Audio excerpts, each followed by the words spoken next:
Konverentsi avab nüüd aga Eesti Vabariigi peaminister Kaja Kallas.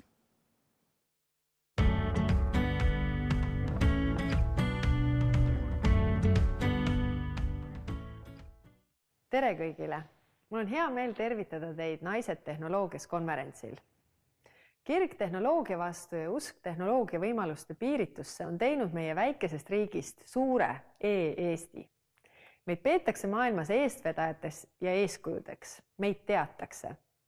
Meie IT-spetsialistid on kõikjal kõrges hinnas ja meil on kõige rohkem ükssarvikuid elanikkonna kohta terves maailmas. Ja omaenda startup peaks justkui igalühel olemas olema. Samas on mul ka nukker tervitada teid Naised tehnoloogias konverentsil. Nukker just sellepärast, et sellise teemaga konverentsi üldse vaja on. Ja ometi on vaja, sest vaid 5% Eesti IT-spetsialistidest on naised. Pole ühtegi objektiivset põhjust, miks see niimoodi peaks olema. Kui ma sain peaministriks, rõhutati, et olen Eesti esimene naispeaminister. Siiani esitatakse mulle aeg-ajalt küsimusi, mida meespeaministritelt ei ole kunagi küsitud. Näiteks, kuidas on olla naisena peaminister? Või kes on minu perega sellel ajal, kui ma koosolekutel olen? Samuti tuntakse avalikult huvi minu välimuse vastu. Olen saanud soovitusi kanda kleidi asemel pükse, lõigata juuksed lühemaks, rääkida madalama häälega. Lühidalt öeldes olla mehelikum. Tunnistan teile ausalt, mulle see ei meeldi. Sugu ei mängi vähimatki rolli selles, et ma peaministriks sain. Samamoodi nagu sool polnud mingit rolli selles, kui töötasin end advokaadibüroos partneriks, võitsin suurima häältearvuga valimised või isegi siis, kui tegin golfis hole-in-one'i. Sugu ei määra seda, kui hästi ja kui suure pühendumisega inimene oma tööd teeb.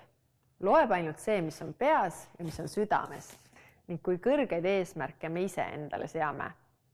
Euroopa Parlamendis töötades olid digi- ja tehnoloogia teemad minu jaoks eriliselt südamelähedased.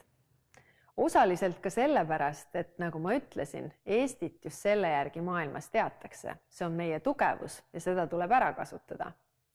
Pühendasin end sellele valdkonnale ja juhtisin suurte raportite koostamist, mille alusel Euroopa poliitikat kujundati.